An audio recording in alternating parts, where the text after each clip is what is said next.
दर्शन, दर्शन मोहनीय कर्म के अभाव से क्षायिक सम्यक्त्व, चारित्र मोहनीय कर्म के अभाव से क्षायिक चारित्र उत्पन्न होता है। फिर उसके बाद क्या कहा, क्षायिक दान, क्षायिक लाभ, क्षायिक भोग, क्षायिक उपभोग और क्षायिक वीर, ये अंतराय कर्म के अभाव से उत्पन्न होता है। ऐसे कुल मिलाकर के नव लब्धियां, जिनको कौन सी लब्धि कहा जाता है, केवल लब्धियां, ये केवली भगवान को उपलब्ध हो जाती हैं। कितने कर्मों के अभाव से, घातिया कर्मों के अभाव से।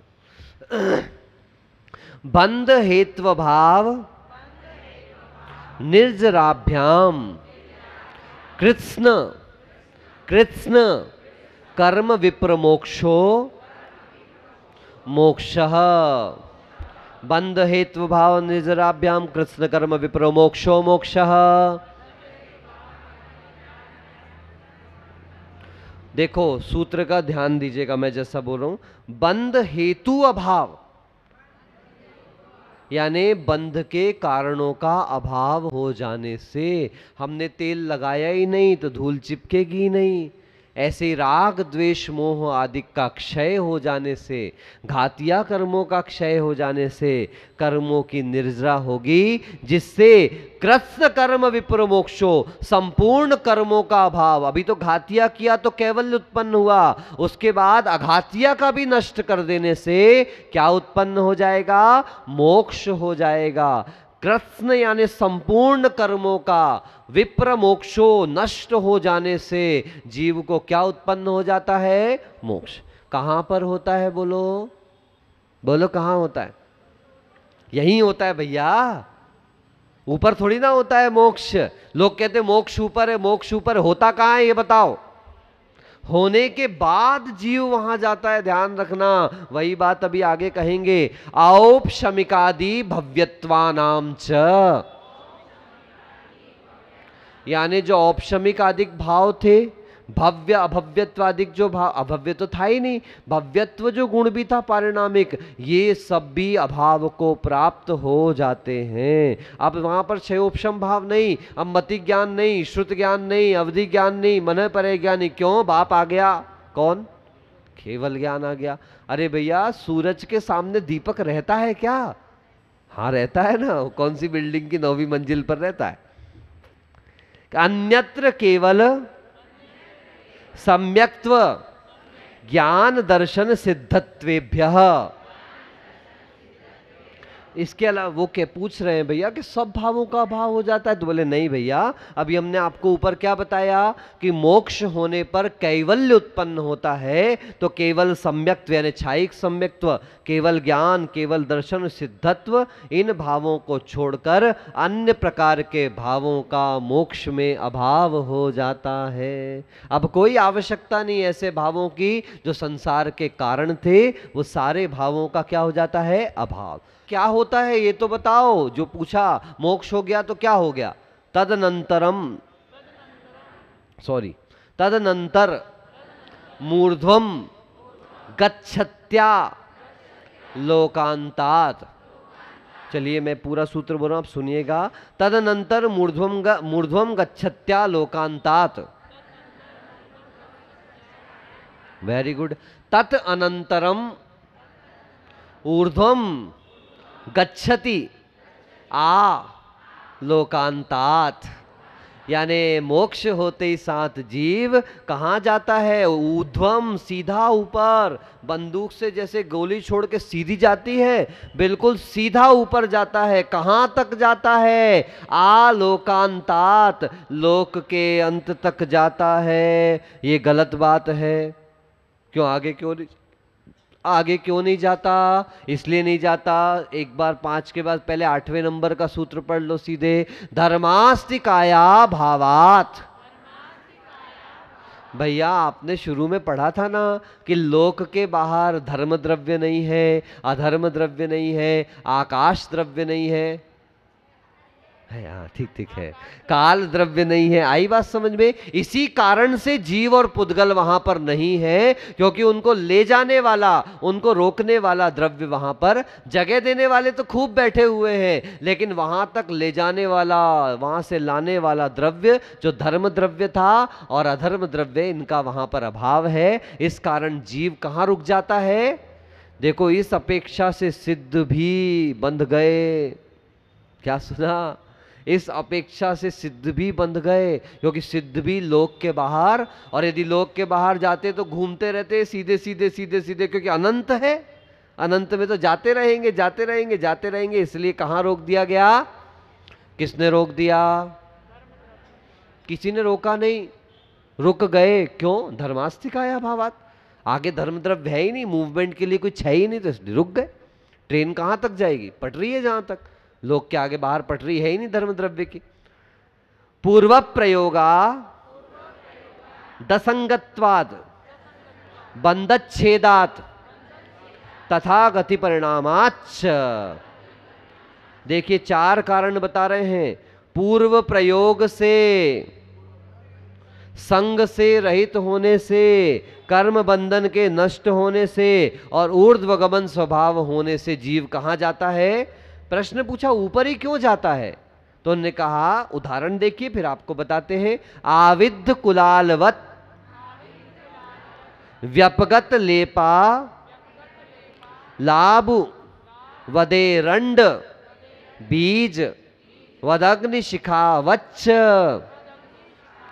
जैसे आविद्ध कुलाल चक्रवत, कुम्हार ने अपना चक्रा घुमा दिया, तो बोलो, कुम्हार जैसे छोड़ता है तो क्या चक्र बंद हो जाता है? नहीं, वो घूमता रहता है। यानी पूर्व प्रयोग के कारण वो आत्मा कहां जाने वाली है? ऊर्ध्व गमन करने वाली, क्योंकि स्वभाव है ऐसा। फिर दूसरा क्या कह रहे हैं? लेपा व्यपगत, बोलिए। नहीं नहीं, व्यपगत लेपा अंबु, यानी जैसे आपने, वो होता ना, मान लीजिए लौकी है, या फिर क्या बोलते हैं, तुम्बी, तुम्बी, तुम्बी यानी लौकी जैसा ही फल होता है, उसके ऊपर आपने अच्छी सारी मिट्टी लगा दी और सुखा दी। आप जैसे ही उसको पानी में डालोगे तो डूब जाएगी, लेकिन अंदर जाने पर क्या होगा? उसकी सारी मिट्टी घुलती चली जाएगी, और जैसे ही मिट्टी घुल जाएगी वो तुम्बी कहाँ आ जाएगी? ऊपर। अब बताओ क्या हुआ?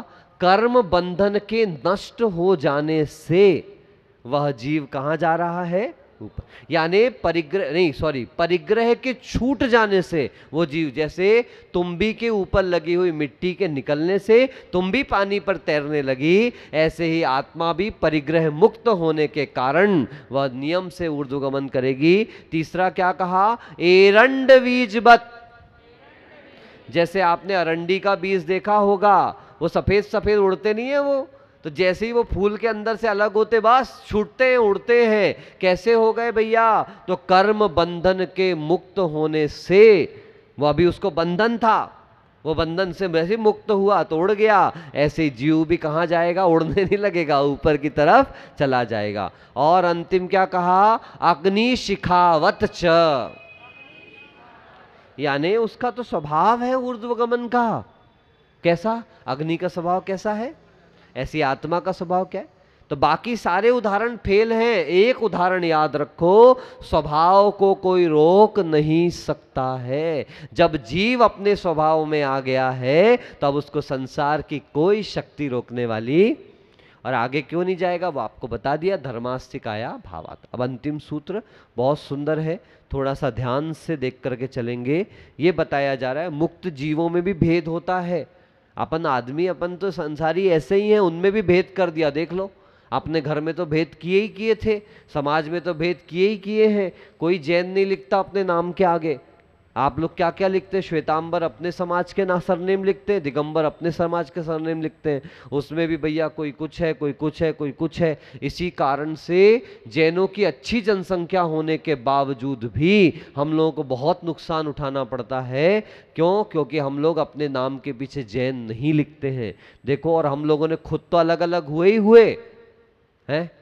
पदम प्रभु कितनी जगह के अलग अलग पदम प्रभु, अंदेश्वर के पार्श्वनाथ, अड़िंदा के पार्श्वनाथ, चवलेश्वर के पार्श्वनाथ, और बोलो बिजौलिया के पार्श्वनाथ, और सम्मेत शिखर के पार्श्वनाथ, नांदगिरी के पार्श्वनाथ है।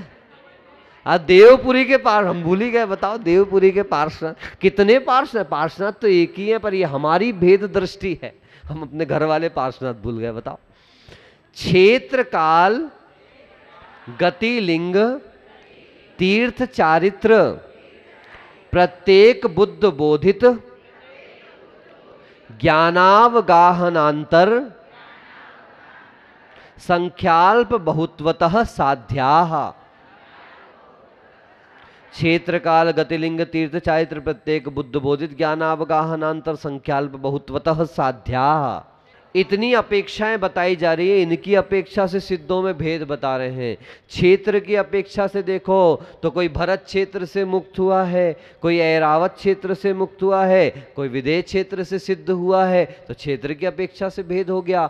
किसी को किसी देव ने उठा के ले गया, समुद्र में पटक दिया, उनको वहीं कैवल्य और वहीं से निर्वाण हो गया, तो समुद्र से भी मोक्ष हो जाता है, ये ध्यान रख करके चलना, ठीक है ना। उसके बाद काल, तो कोई उत्सर्पिणी काल में सिद्ध हुआ है, कोई अवसर्पिणी में सिद्ध हुआ है। जो उत्सर्पिणी में सिद्ध हुआ है तो वो तीसरे नंबर के काल में सिद्ध हुआ है, और जो अवसर्पिणी में सिद्ध हुआ तो वो चौथे नंबर के काल में। नाम बोलो तो एक ही है, दुष्मा सुषमा।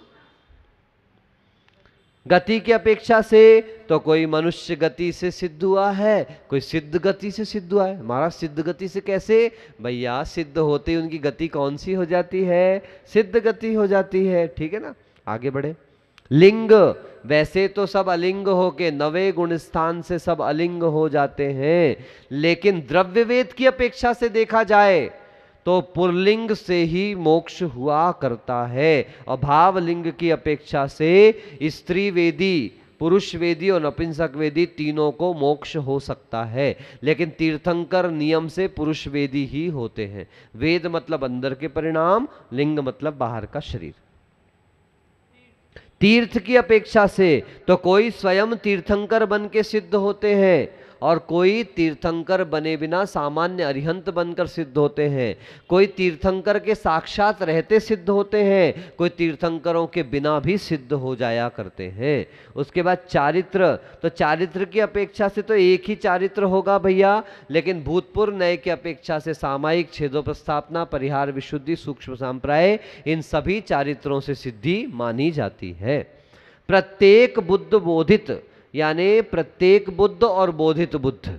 प्रत्येक बुद्ध का मतलब क्या होता है? जिसने संसार से स्वयं विरक्त होकर के मोक्ष मार्ग पर चला गया, प्रत्येक बुद्ध। और जो दूसरों के उपदेश आदि से बोधित हुआ वह क्या कहलाता है? बोधित बुद्ध कहलाता है। इस प्रत्येक बुद्ध को स्वयं बुद्ध भी कहा जाता है। अवगाहना, किसी ज्ञान भी है क्या? ज्ञान, हाँ, कोई एक ही ज्ञान से सिद्ध हुआ है, कोई भूतपूर्व नए की अपेक्षा से 2, 3 या 4 ज्ञानों से सिद्ध हुआ है। यानी देखो, केवल ज्ञान के पहले भी अवलंबन लेना पड़ता है, मति ज्ञान, श्रुत ज्ञान आदि का अवलंबन। तो कोई मति ज्ञान के अवलंबन से, कोई श्रुत ज्ञान के, कोई अवधि ज्ञान, कोई मनःपरे ज्ञान आदि। तो ऐसे चारों भी हो सकते हैं किसी किसी, जैसे केवली भगवान, तीर्थंकर भगवान के चारों ज्ञान है उनके पास, मति ज्ञान, श्रुत ज्ञान, अवधि ज्ञान और मनःपरे ज्ञान। और किसी का हो सकता है सिर्फ मति श्रुत ज्ञान ही हो, आदि आदि। लेकिन एक समय में तो एक ही ज्ञान का उपयोग रहेगा, एक समय में 2 उपयोग रहने वाले नहीं है, ठीक है ना। आगे बढ़े। और इसके बाद अवगाहना, तो किसी की 500 धनुष की है, किसी की 3.5 हाथ की है, और इस काल में देखें तो बाहुबली भगवान 525 धनुष की अवगाहना से सिद्ध। अंतर, अंतर जानते हो क्या होता है? जैसे आज हमने आहार किया, अब हम कल आहार करेंगे, तो इसके बीच का जो डिफरेंस है उसको अंतर कहा जाता है। तो एक सिद्ध के बाद दूसरे सिद्ध होने में कम से कम 1 समय लगता है, और ज़्यादा से ज़्यादा 8 समय लगते हैं। और यदि ज़्यादा लंबे देखा जाए तो उत्कृष्ट से 6 माह तक कोई भी सिद्ध नहीं होगा, ऐसा भी हो सकता है, ठीक है ना। ये अंतर कहलाता है। संख्या, तो एक समय में तो एक ही जीव सिद्ध होता है, और ज़्यादा से ज़्यादा एक समय में 108 जीव सिद्ध हो सकते हैं, ठीक है ना। अल्प बहुत्व की अपेक्षा से देखा जाए तो समुद्र आदि समुद्र आदि जो क्षेत्र हैं उनसे सबसे कम जीव सिद्ध हुए हैं, विदेह क्षेत्र से सबसे ज्यादा सिद्ध हुए। आप देख लीजिए, क्योंकि विदेह क्षेत्र में तो हमेशा सिद्ध हो सकते, इसलिए यदि सबसे कम जगह देखी जाए तो सबसे कम सिद्ध जो हुए हैं वो कहाँ से हुए हैं बोलिए? समुद्र क्षेत्रों से, उससे बाद पर्वतों से, और उसके बाद जो होते पर्वतों के बाद कहाँ से सिद्ध हुए? भरत ऐरावत क्षेत्रों से, और उसके बाद यदि सर्वाधिक कहीं से सिद्ध हुए तो कहाँ से? विदेह क्षेत्र से। इसको अल्प बहुत्व यानी एक दूसरे की तुलना करना, जैसे चिरौंजी से बड़ी बेर होती है, बेर से बड़ी बनारसी बेर होती है, बनारसी बेर से बड़ा एप्पल होता है, एप्पल से बड़ा खरबूजा होता है, खरबूजे से बड़ा तरबूजा होता है, तरबूजे से बड़ा आप देख लीजिए कौन दूजा होता है, मुझे नहीं पता, आप लगा लीजिएगा। ये कहलाता है अल्प बहुत्व, यानी एक दूसरे से तुलना जो की जाती है वह अल्प बहुत्व कहलाता है। इस प्रकार से ये तो कुछ कारणों से भेद बता दिया। बाकी आचार्य गुरुदेव कहते हैं सिद्धों में भी यदि भेद करोगे तो तुम्हारा भेद विज्ञान कभी होने वाला, लेकिन व्यवहार ने भेद करके ज्ञान कराता है ना? व्यवहार ने कैसे कराता है? भेद करके। अब देखो, मोक्ष मार्गी होने के बाद भी हम आचार्य हैं, ये साधु हैं, कोई उपाध्याय है, लेकिन यदि साधना की दृष्टि से देखा जाए तो सब एक जैसे साधु हैं। इसलिए आप याद करिए, चत्तारि मंगलम अरिहंत मंगलम सिद्ध मंगलम साहु। आचार्य मंगल नहीं, उपाध्याय मंगल नहीं है क्या?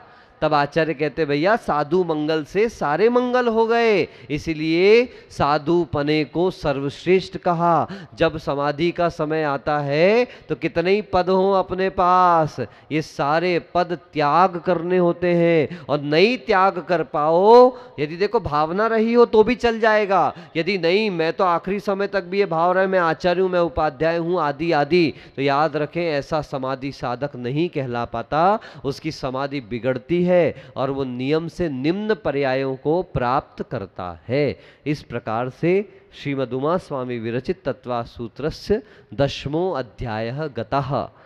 10वां सूत्र का ये 10वां अध्याय निर्विघ्न थोड़ी बहुत खांसी के साथ संपन्न हो गया है।